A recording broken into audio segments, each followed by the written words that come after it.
Primeiro o Neto veio aqui, tirou um monte de fio aqui de perto aqui. Eu me senti como alguém aqui da terceira idade. Você tem que tirar todos os tapetes da frente, os bancos. Obrigado, Neto. Boa noite. Boa noite. Agora o som chegou para valer. Eu quero aproveitar esse momento de informalidade aqui do nosso culto para reforçar 2 avisos. Primeiro, próximo sábado, às 8 horas da manhã, nós nos reuniremos aqui com umas pessoas que já deram seus nomes, para podermos participar do culto em comemoração dos 500 anos da Reforma Protestante, que acontecerá no Rio de Janeiro, na Arena Olímpica. Nós temos ainda algumas vagas. Eu queria ainda abrir para a igreja essa oportunidade final. Ah, pastor, eu não posso ir, mas gostaria de contribuir com quem queira ir no meu lugar. Quero custear, presentear a viagem. R$40. Eu teria aí pessoas que gostariam de ir, não tem condições.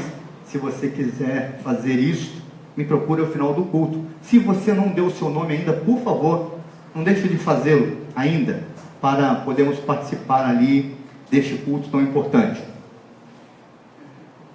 Próximo domingo, às 10 horas da manhã, nós teremos uma assembleia geral extraordinária para a eleição de oficiais da nossa igreja. Então não se esqueça, você que é membro dessa igreja, você tem um compromisso com a sua igreja, de estar aqui participando, logicamente, da escola dominical, mas também da assembleia que já foi previamente convocada pela nossa igreja, pelo nosso conselho. Eu quero convidar você, meu querido irmão, minha querida irmã, a abrir sua Bíblia no livro de Esdras, capítulo 10.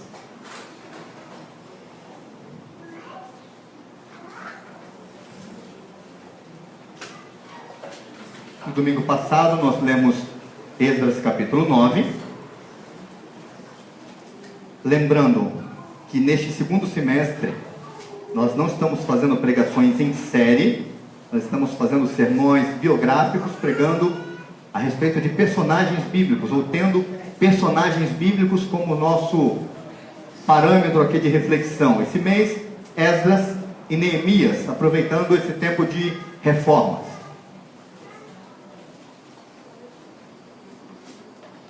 Compartilha, por favor, a sua Bíblia com alguém aí do seu lado. Nós vamos ler até o versículo 17 do capítulo 10 de Esdras. Mesmo assentados, irmãos e irmãs, acompanhem, por favor, a leitura, e contribuindo também com algumas partes em momento oportuno. Diz assim: enquanto Esdras orava e fazia confissão, chorando, prostrado diante da casa de Deus, ajuntou-se a ele de Israel muito grande congregação de homens, de mulheres e de crianças, pois o povo chorava com grande choro.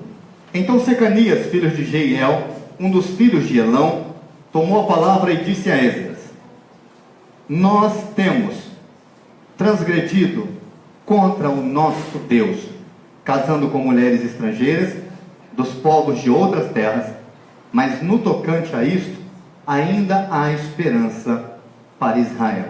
Agora, pois, façamos aliança com o nosso Deus, de que despediremos todas as mulheres e os seus filhos, segundo o conselho do Senhor, e dos que tremem ao mandado do nosso Deus, e faça-se segundo a lei. Versículo 4, a igreja, por favor.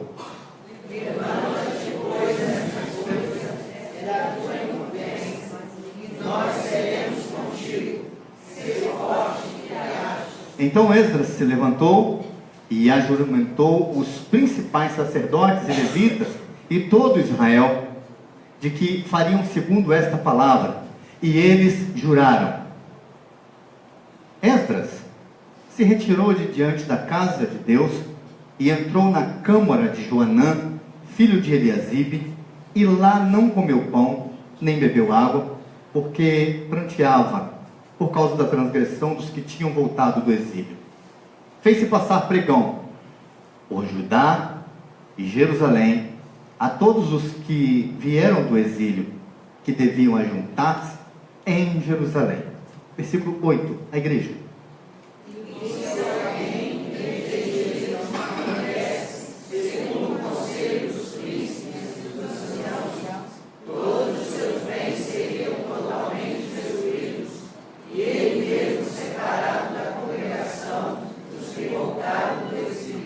Então todos os homens de Judá e Benjamim, em 3 dias, se ajuntaram em Jerusalém. No dia 20 do mês 9, todo o povo se assentou na praça da casa de Deus, tremendo por causa desta coisa e por causa das grandes chuvas. Então se levantou Esdras, o sacerdote, e lhes disse: vós transgredistes, casando-vos com mulheres estrangeiras, aumentando a culpa de Israel. Agora, pois, fazei confissão ao Senhor, Deus de vossos pais, e fazei o que é do seu agrado. Separai-vos dos povos de outras terras e das mulheres estrangeiras. Versículo 12, a igreja. Respondeu toda a congregação e disse em altas vozes: assim seja, segundo as tuas palavras, assim nos convém fazer. Porém o povo é muito, e sendo tempo de grandes chuvas, não podemos estar aqui de fora. E não é isto obra de 1 ou 2 dias, pois somos muitos os que transgredimos nesta coisa. Ora, que os nossos príncipes decidam por toda a congregação, e que venham a eles em tempos determinados todos os que em nossas cidades casaram com mulheres estrangeiras, e com estes os anciãos de cada cidade e os seus juízes, até que desviemos de nós o brasume da ira do nosso Deus por esta coisa. No entanto, Jonatas, filho de Azael, e Jazeias, filho de Tikvá, se opuseram a esta coisa, e Mesulão e Sabetai, levita, os apoiaram. Assim o fizeram os que voltaram do exílio. Então Esdras, o sacerdote, elegeu nominalmente os homens cabeças de famílias, segundo a casa de seus pais, que se assentaram no dia 1º do 10º mês, para inquirir nesta coisa. E o concluíram no dia 1º do 1º mês, a respeito de todos os homens que casaram com mulheres estrangeiras. Vamos ler até aí o versículo 17. Vamos orar mais uma vez?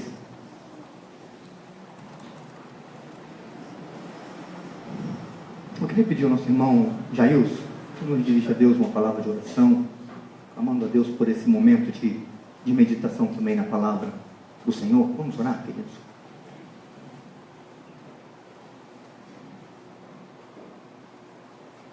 Senhor Deus, Pai, muito obrigado por mais este momento, Pai, que podemos estar aqui em casa. Muito obrigado, Pai, pelo teu cuidado, pelo carinho, pelas nossas vidas, Pai. Queremos te pedir essa noite, Deus, que em nome de Jesus, o Senhor esteja nos desligando de todo pensamento que esteja preso lá fora, seja com as preocupações que temos em casa, no trabalho, na faculdade, na escola, na vizinhança, seja o que for, para que em nome de Jesus a gente possa se desprender disso neste momento, Pai, para abrirmos os nossos corações para o que o Senhor tem a dizer para as nossas vidas, Pai. Que em nome de Jesus, Pai, toda palavra que foi explicada agora, tudo aquilo que o pastor estiver falando agora, Deus, que o Senhor usando, ó Pai, para falar aos nossos corações, ó Deus, que possamos sair daqui abençoados contigo, Pai. Nos guarde, fala aos nossos corações e seja conosco neste momento. É no nome do Filho Jesus que nós pedimos. Amém. Amém. Nós estamos nesse mês de outubro, comemorando, ou prestes a comemorarmos 500 anos da Reforma Protestante. Temos falado aqui algumas coisas a respeito desse tempo, da importância desta data para nós. No mundo inteiro, as pessoas, os protestantes, digamos assim, ou os herdeiros dessa ordem que mudou o mundo, por volta de 1517, naqueles tempos em que o mundo estava em transformação, a igreja também passava por reformas. Ficou marcado então como o start, o estopim da reforma protestante, o dia em que Martinho Lutero afixou na capela de Wittenberg suas 95 teses, falando basicamente a respeito das indulgências da igreja romana naqueles dias, convidando então pessoas a refletirem, a pensarem sobre o assunto. No entanto, como já dissemos aqui, essas 95 teses, elas não são as responsáveis pela reforma, porque o mundo mudava. Era o tempo em que a igreja deixava de dar a ordem, ou pelo menos era questionada a palavra da igreja. As pessoas queriam pensar, a ciência entra em ação. É a época das luzes, é quando o iluminismo ressurge ou ganha força e vai se desenvolvendo como um grande movimento. E basicamente, boa parte ou todos os reformistas são fruto desse movimento. Calvino, Lutero e tantos outros iluministas de carteirinha. E aí nós herdamos então toda essa obra. O que mudou para a igreja? Muita coisa, muita coisa. Principalmente no que diz respeito à vida cristã. O fiel passa a ter acesso à Escritura.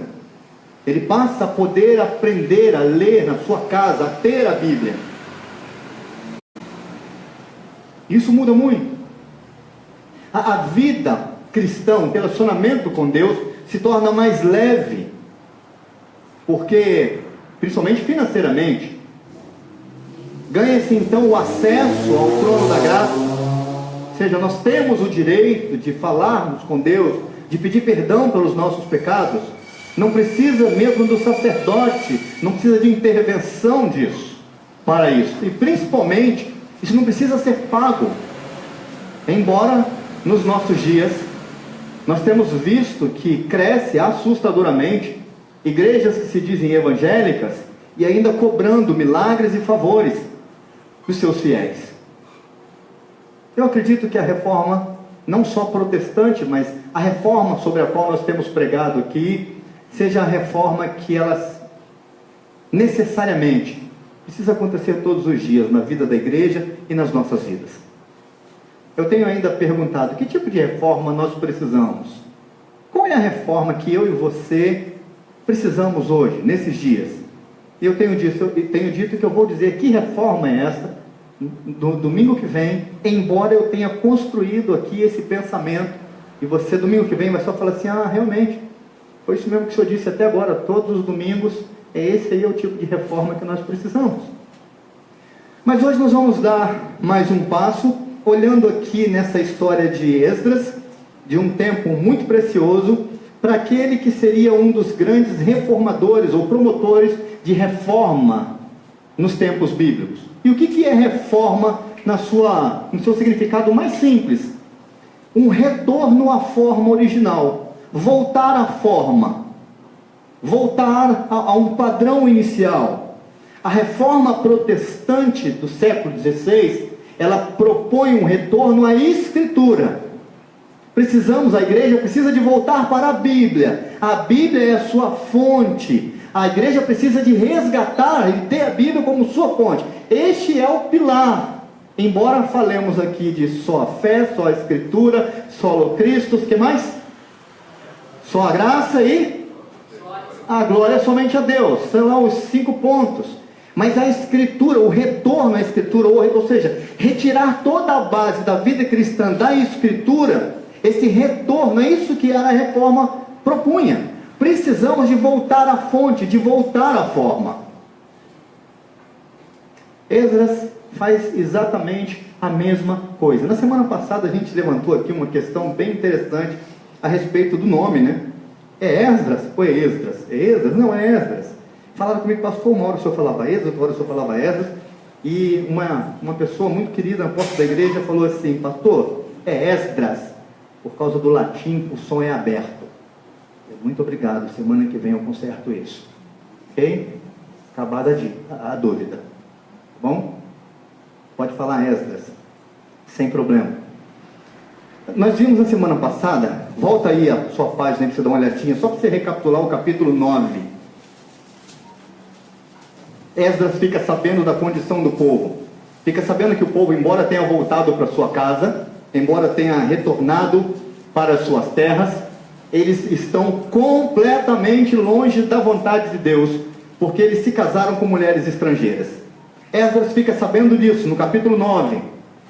Então nós, semana passada, conversamos sobre isso. Esdras chora, jejua, e ele fica sem saber o que fazer. Pelo menos 2 vezes aí no texto do capítulo 9 aparece dizendo que ele ficou atônito, seja, ele está confuso, ele não sabe realmente de como proceder. Termina o capítulo 9 com uma constatação. Ele diz: ó Senhor, Deus de Israel, justo és, pois somos os restantes que escaparam, como hoje se vê, e eis que estamos diante de ti na nossa culpa, porque ninguém há que possa estar na tua presença por causa disso. Ou seja, é por tua justiça, que é diferente da nossa, que o Senhor não nos consumiu. Então nós vamos para o capítulo 10, seguindo essa história. E, simplesmente, o capítulo 10 nos leva à seguinte questão: algo precisa ser feito. Diante dessa triste notícia de como o povo está, algo precisa ser feito.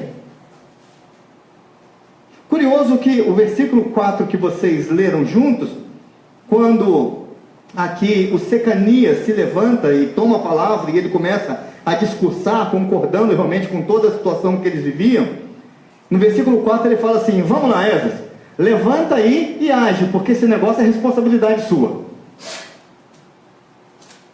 E não era. Esdras é um professor da lei, é um escriba. Ele não é o sacerdote, ele não é o sumo sacerdote, e ele não é o governador, porque o governador é Neemias.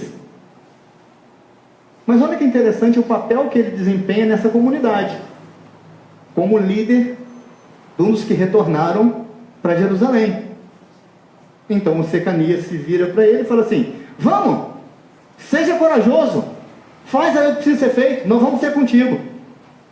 Quem diz, já que você é líder, conserta isso daí. Alguma coisa precisa ser feita, Esdras. Vai. Vocês já viram isso em algum lugar? Alguma coisa precisa ser feita. E a gente fica louco para achar um e fala assim: vai lá, faz aí. Você não é o presidente? Faz, vai que nós vamos junto. Vamos recapitular aqui, ou pelo menos pensar parte a parte esse capítulo 17 até o que nós lemos aqui. Do versículo 18 em diante, gente, nós temos uma lista. A lista de quem tinha se casado com mulheres estrangeiras.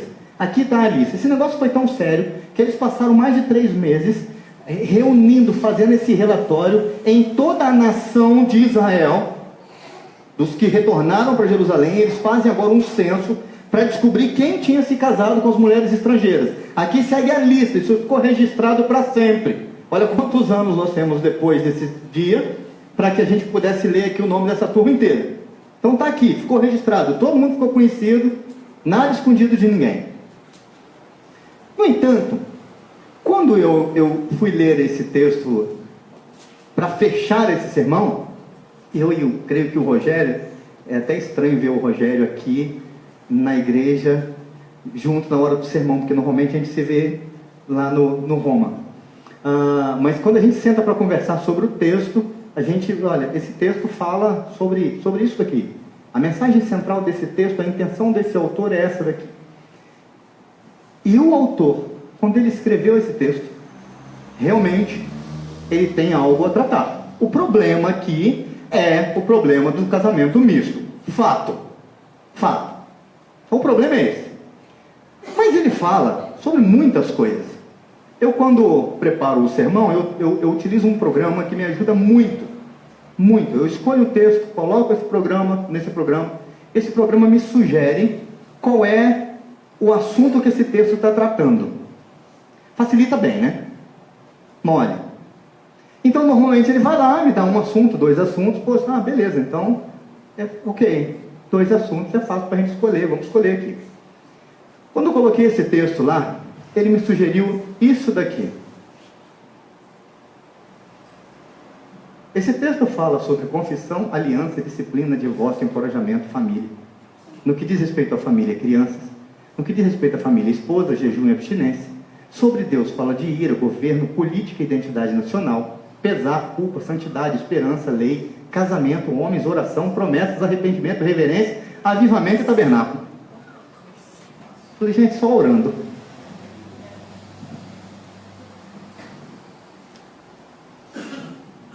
o que escolher, não é? Já que a gente tem que pregar toda essa parte. Então vamos lá. Eu vou recapitular e eu vou mostrar para vocês depois o porquê dessa imensidão de assuntos aqui.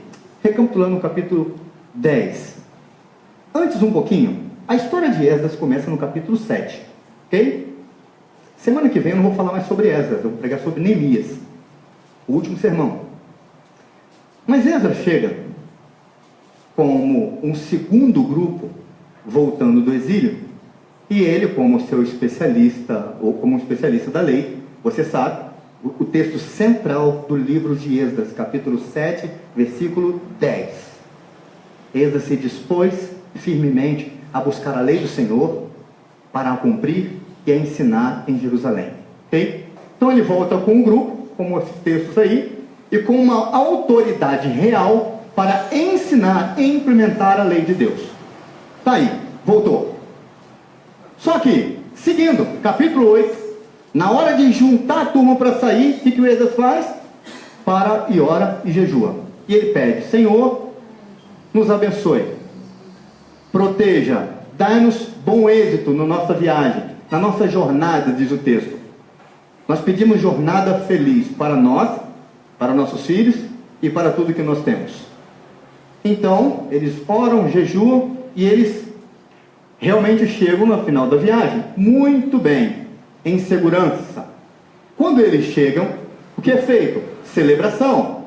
Vamos agradecer a Deus porque Deus nos protegeu no caminho. Então eles param, celebram por 3 dias, oferecem sacrifícios a Deus, em louvor e gratidão ao que Deus nos permitiu fazer. Bom, capítulo 9, ele fica consternado com a situação de como esse povo está. Principalmente porque sacerdotes, príncipes, levitas, os líderes da igreja ou do povo, tinham cometido ou tinham liderado o pecado. No meio de tudo isso, texto que nós lemos, os homens são chamados. Percebam o seguinte, o texto que nós lemos fala que esses homens, depois do levantamento que é feito, eles são convocados para comparecerem a uma espécie de tribunal. E eles vão. E eles se apresentam lá, com essa lista que foi formulada. Essa lista vai até finalzinho do versículo 44. Para mim, esse é um dos textos mais duros de se compreender na perspectiva histórica. E eu simplesmente citei isso aqui no domingo passado. Porque qual é o grande problema? O grande problema é que uma vez que se casaram com mulheres de outros povos e que tinham passado pelo menos 70 anos no exílio, alguns deles tiveram filhos. E alguns desses filhos já tinham dado netos. E agora, para se libertarem, para resolverem o problema da contaminação com outros povos, eles tinham que mandar suas mulheres embora, seus filhos e filhas. E eles se comprometem que vão fazer isso. Homens fazem esse acordo verbalmente, apertam suas mãos, dando sua palavra, e o texto não nos conta, mas eu queria que talvez você imaginasse a cena numa cidade, num belo dia, as mulheres, algumas talvez já idosas,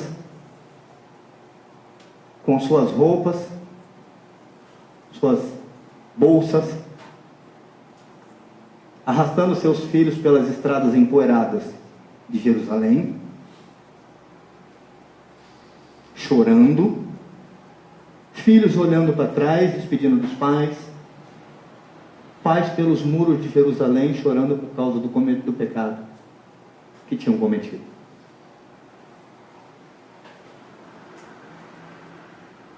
Dá para imaginar a cena?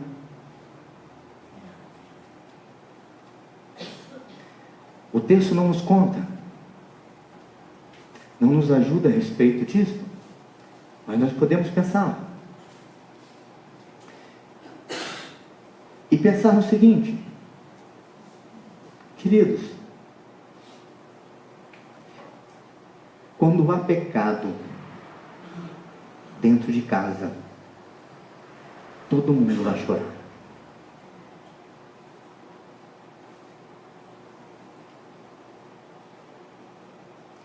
Quando há culpa dentro de casa, o choro virá sobre todo mundo.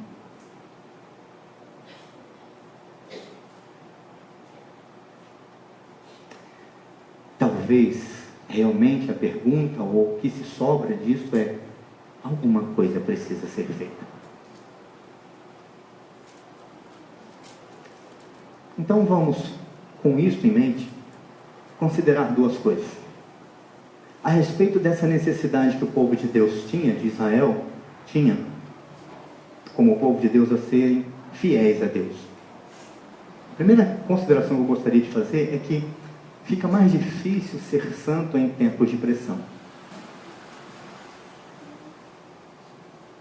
Pressão no trabalho, pressão quando as finanças não vão bem, pressão quando a família não vai bem, quando os relacionamentos não vão bem, quando a pressão do patrão. É mais difícil ser um cristão, um servo fiel a Deus em tempos de pressão. Talvez tenha se passado um filme aí na sua cabeça, pensando em alguns desses momentos de pressão. Mas também fica mais difícil seguir em frente quando tudo está contra nós.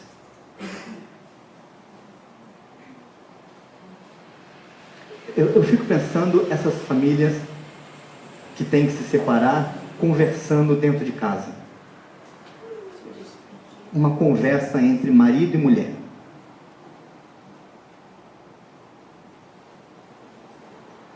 A pressão de ter que fazer aquilo que é certo para corrigir algo que foi feito de comum acordo.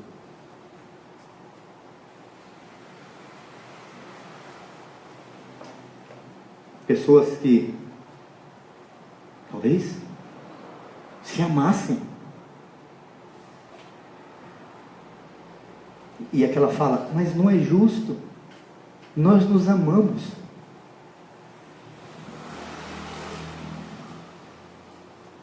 Foi com base no amor que o nosso casamento aconteceu. E Deus é amor, não é?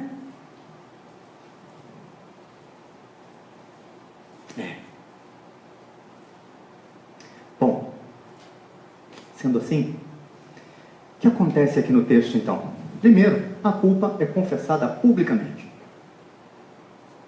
O que o Secanias faz diante de Esdras e de uma grande multidão, como nós lemos aqui? Pense que a multidão está reunida, Esdras está chorando desde o capítulo 9.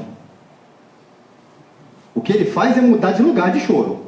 Ele chora no templo, ele sai do templo, ele vai para uma câmara do templo, ele sai de lá, ele vem, uma hora ele está com as roupas rasgadas, outra hora ele está vestido de pano de saco, ou seja, ele está realmente na sua humilhação. Porque não dá para separar os dois capítulos, o 9 e o 10. Então, diante disso, o povo se reúne, o povo chora junto com ele. Até penso e sou levado a crer e imaginar que parte dessa turma que senta para chorar junto é gente que sabia que ia ter que ir embora, ia ter que largar o pai e a mãe. Mas eles se reúnem ali e eles choram, porque a culpa é confessada publicamente. Eu falei aqui um dia desse sobre a culpa. Esse para mim é um dos sentimentos mais difíceis de lidarmos com ele. Há um autor cristão que considera a culpa como um dos intensificadores da dor. Se eu carrego uma culpa comigo e de repente passo por alguma situação de dor, a culpa que já está em mim transforma a minha dor em sofrimento. Ou seja, a culpa é um intensificador da dor. Então, a culpa é confessada publicamente, fato. O que se levanta, então, é uma situação extremamente difícil. É muito difícil isso.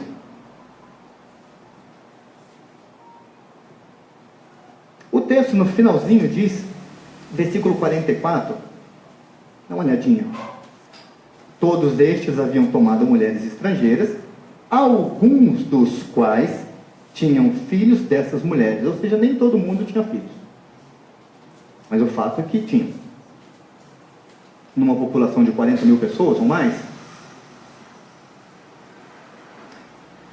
algo precisa ser feito. É aqui que nós nos colocamos, porque se você leu aqui o versículo, o capítulo 10 junto comigo, se você prestou atenção nessa leitura, se você está aí passando os seus olhos, este é um texto que não chega, não conta o final da história. Só fala o seguinte, olha, levantou essa turma, nós prometemos despedir as mulheres, levantou-se o número aqui das mulheres e, ok, e o que aconteceu? O texto não fala. Não tem um finalzinho da história, quando diz, olha, e viveram felizes para sempre. Não existe isso. Como se o texto estivesse em aberto. Como se essa questão, que algo precisa ser feito, continuasse em aberto. Como se essa fosse uma situação a ser espelhada séculos e séculos depois. Quando talvez um grupo de cristãos se reunisse numa noite de culto e olhasse para suas próprias vidas e entendessem que nem tudo que se luta para fazer pode agradar ao Senhor, ou seja, que conseguiram, esses cristãos, muitos anos depois, entenderem que também vivem em pecado diante do seu Deus, com grande dificuldade, vivendo sob pressões no trabalho, pressões da sociedade, pressões na escola, gente vivendo pelas mesmas situações, com dificuldade de se manterem fiéis a Deus, de repente olhassem para suas vidas e olhassem, repensassem a sua história na perspectiva do que seria a vontade de Deus claramente registrada na Escritura, essas pessoas muitos anos depois poderiam olhar para suas vidas e dizerem, algo precisa ser feito. Talvez seja para isso.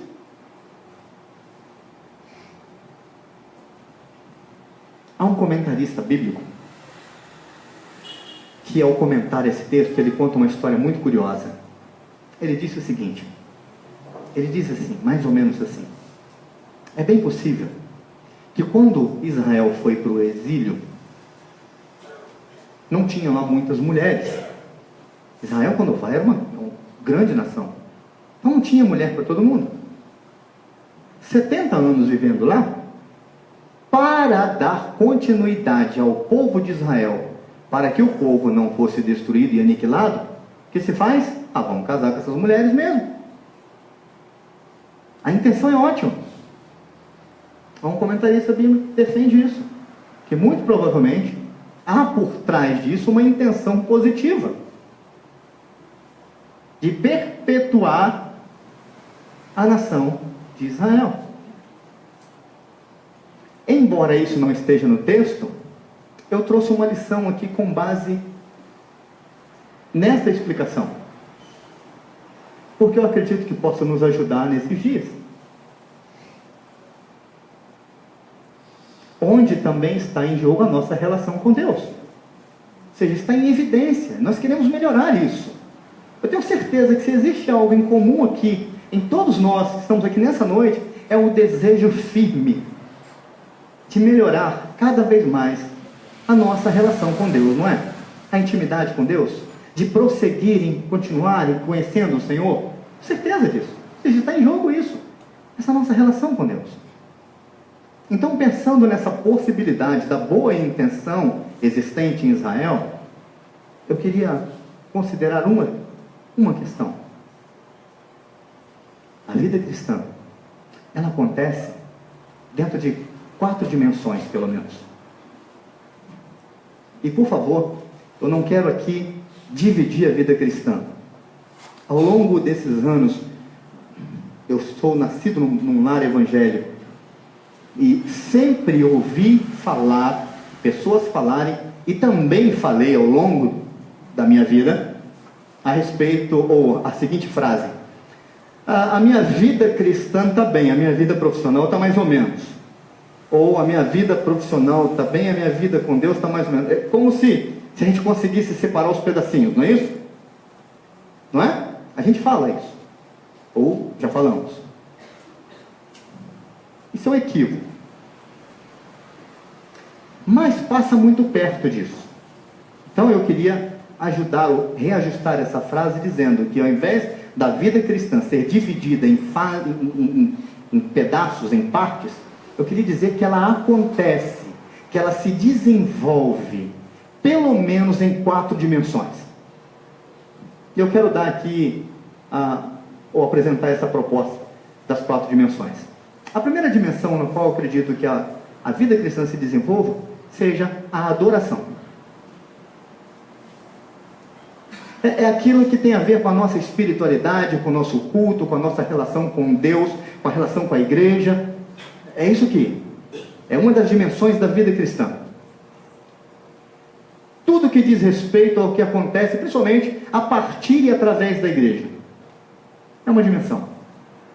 Mas uma outra dimensão eu chamo de estilo de vida, que é exatamente o que acontece fora da igreja, porém visível. As pessoas veem. Ok? É como a gente vive. São as escolhas que nós fazemos, mediante a sociedade atual, mediante a proposta de vida da sociedade dos nossos dias. Esse povo globalizado, essa sociedade pós-moderna. É uma outra dimensão. Já uma terceira dimensão, eu chamo aqui do caráter, que é exatamente o que fazemos quando ninguém vê. É diferente do estilo de vida, que alguém vê. Mas o caráter é aquilo que eu faço quando ninguém vê. Dizem que certa vez um pastor foi fazer uma visita na casa de uma família, e quando ele chegou na porta da casa que ele foi tocar a campainha, o pau estava quebrando lá dentro.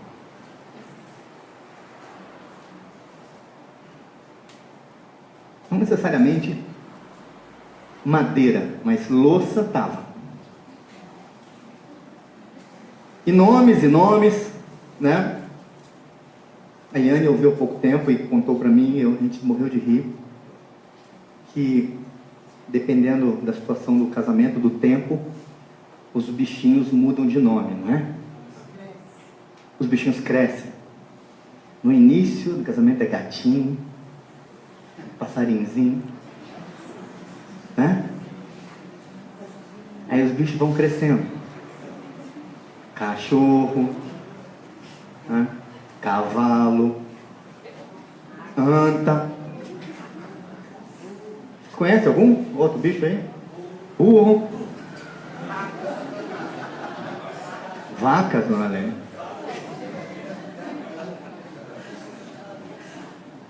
Paga, gente. Deleta isso da gravação depois. Mas aí esse pastor chega, então a casa está pegando fogo lá dentro. E o pastor para e fica na porta esperando acalmar, ter uma trégua para ele tocar a campainha. E nada da campainha e nada da trégua acontecer. De repente, num estresse final, alguém já resolve sair de casa. Dá de cara com o pastor. E era a esposa. E ela ficou extremamente envergonhada. E ela fala: pastor,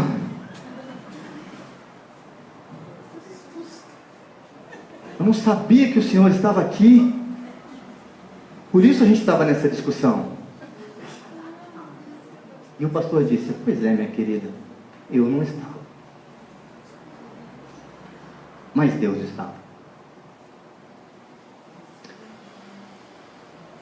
Estilo de vida é o que a gente faz fora da igreja, mas é visível. o caráter é o que nós fazemos quando ninguém vê. A última dimensão, a qual eu acredito, onde acontece a vida cristã, tem a ver com os valores. É o que valida as nossas ações. O que nos dá coragem para fazer as coisas? Qual é o motivo de algumas atitudes que nós tomamos? Por que a gente vai em determinadas direções? Qual é o pressuposto básico? Vai ser sobre esses valores que nós vamos fundamentar nossas justificativas e desculpas. Israel errou nessas 4 dimensões. Agora, Israel sempre foi muito bem na dimensão 1, ou na primeira dimensão, na adoração. Israel não tinha problema com a adoração. Israel não tinha problema quando se reunia para cultuar. Israel era uma igreja bonita, viva, dinâmica, belos louvores, uma bela liturgia, os sacrifícios aconteciam, os rituais eram seguidos à risca. Israel não deixava furos na dimensão relacionada à adoração. Israel tinha problema com seu estilo de vida, com seu caráter e com seus valores.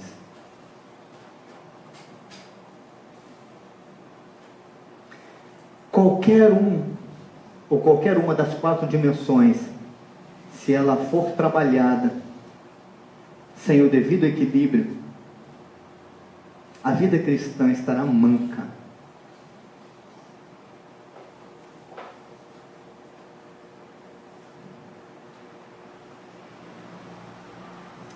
Mas pensando no que... eu quero compartilhar um vídeo com vocês. Tudo em inglês, gente. Até as falas. Ok? Até as falas. Mas observem tão somente as cenas e as pessoas.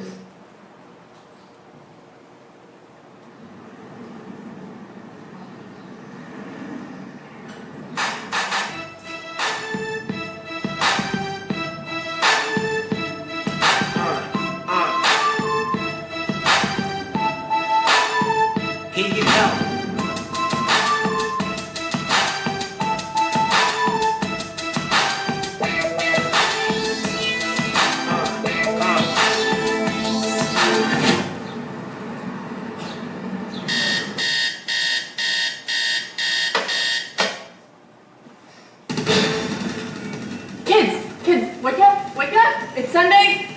We gotta get ready for church. Ryan! Ryan! Wake up, honey! Ryan, get up, get up. What? Okay, I'm gonna hop in the shower real quick. You get the kids ready, and then we'll get going. No. Okay? Hey, what? You just lay out their clothes because it takes me 5 minutes. Honey, That's perfect. Seriously.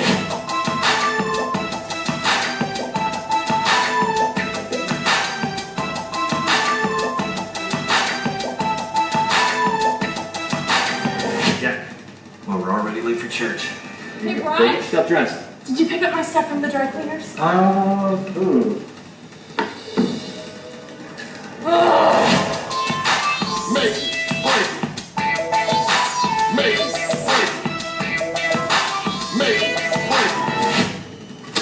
Okay, Jack, I'm gonna make you waffles. Can I have a sandwich? Yes, but you gotta make it by yourself.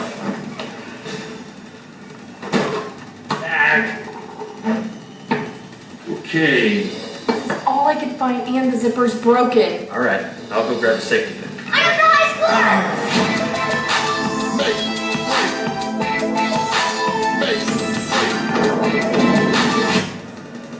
Anna, what are you doing? Daddy, I'm painting your fingernails. Well, that's great, sweetie. Go get dressed.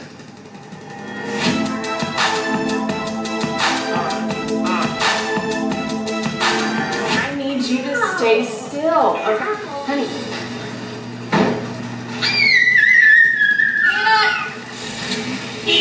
Come on, let's go.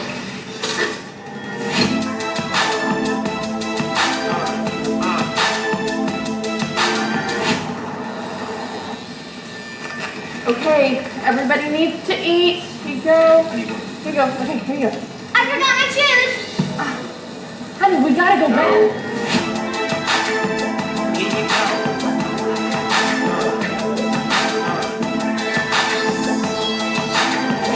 I want to take off my shoes. Nobody's taking off their shoes. And I want everybody to understand it. We're what?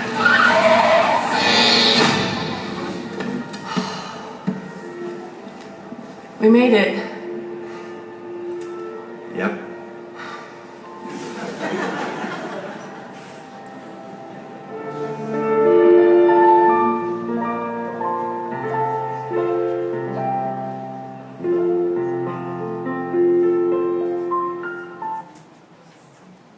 Quando chegam na igreja, parece uma família popstar, né?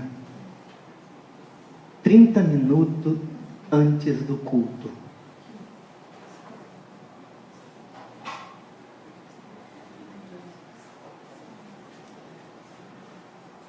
Bom, deixa eu ir para a segunda.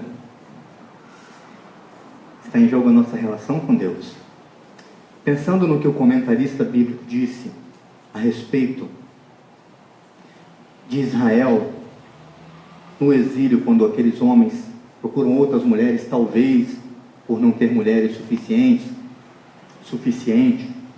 e porque essa seria uma maneira de Israel perpetuar, continuar como povo, é preciso estabelecer uma outra situação, uma outra verdade, a de que boas intenções não substituem a obediência.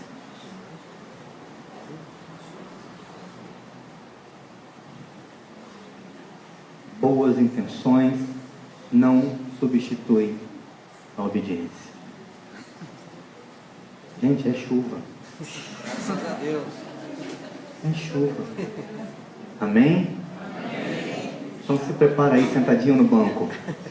Deus continua cuidando da natureza. Continua sendo fiel à natureza. Ele exige que nós sejamos fiéis a Ele também.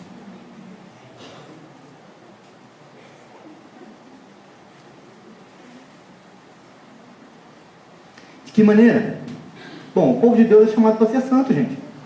Israel foi chamado para ser santo. Distinto, como o próprio Deus era.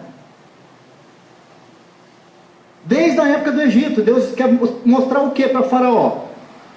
Manda um recado para Faraó. Ele não conhece um Deus como eu, como a mim. Ele vai conhecer. Tá, então eu digo que quem me mandou? Diga que o eu sou. Um Deus único, santo. Disse Isaías 3 vezes santo. A tríplice declaração de santidade de Deus. Santo, santo, santo é o Senhor dos exércitos. Toda a terra está cheia da tua glória. Vamos ler junto aqui o texto de Levítico 44, 45, 11, 44, 45, vamos lá? Eu sou o Senhor, vosso Deus, portanto,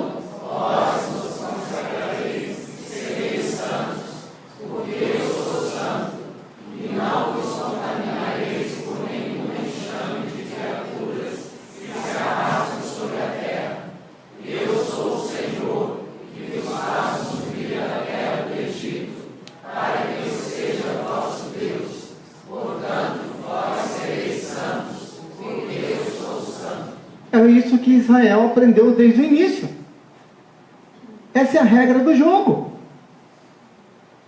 Eu levo vocês para a terra boa, eu encho vocês de bênçãos, eu vou acabar com tudo quanto é inimigo à frente de vocês, eu vou proteger vocês, vocês vão precisar fazer uma coisa só: se separem dos outros povos.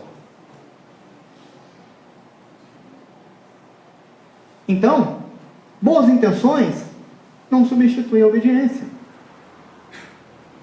O povo de Deus é chamado para ser santo. Quando? Sempre. Sempre. Essa é a vontade de Deus. Essa era a lei de Deus. E este era o povo de Deus. Sendo assim, algo precisa ser feito diante do que Israel vive. E a grande pergunta é: o quê? Foi feito aqui, pastor. Mandar as mulheres embora. É muito mais do que isso, irmãos e irmãs. É muito maior do que simplesmente mandar mulheres e filhos embora. Esta é a ação. O que precisa ser feito é um retorno à forma original. O que esse povo precisava, mais uma vez, era de reforma. É de voltar à forma. Talvez nos nossos dias a gente poderia falar, voltar ao primeiro amor.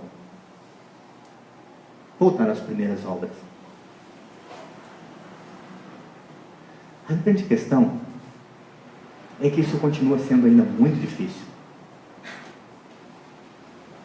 Porque nós temos as pressões. Sobre o que o nosso sermão trata?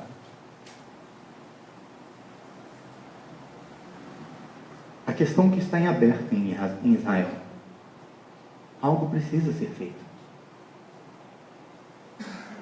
Mas o autor, Max Lucado, num dos seus livros, ele escreve uma frase assim: Deus te ama do jeito que você é, mas Ele se recusa em te deixar do jeito que você está, porque Ele quer que você seja simplesmente como Jesus.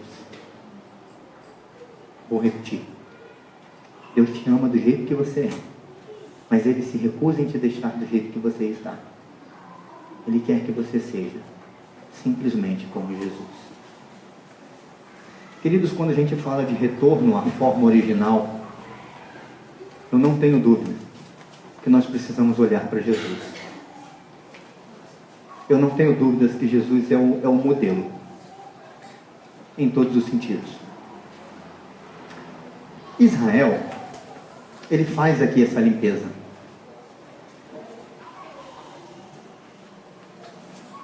Mas a pergunta, então, para a gente encerrar é: quanto tempo isso vai durar na história de Israel? Já que eles mandam as mulheres embora, os filhos, fazem uma limpeza. Quanto tempo isso vai durar?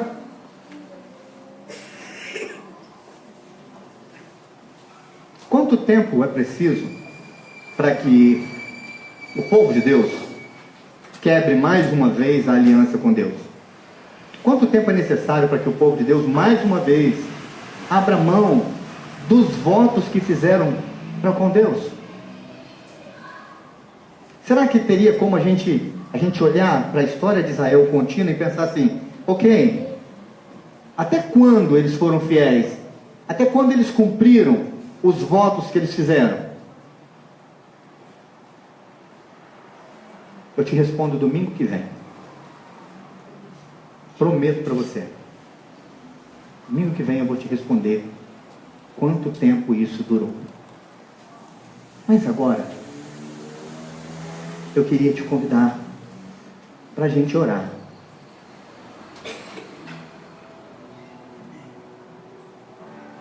Eu queria te perguntar: algo precisa ser feito na sua vida? Algo precisa ser feito na sua espiritualidade, na sua vida cristã, na sua relação com Deus. Algo precisa ser feito. Não é algo de Deus. Deus faz sempre. Algo de nós. Queria convidar você para orar e perguntar isso para Deus. Deus, algo precisa ser feito em mim. Vamos fechar os nossos olhos.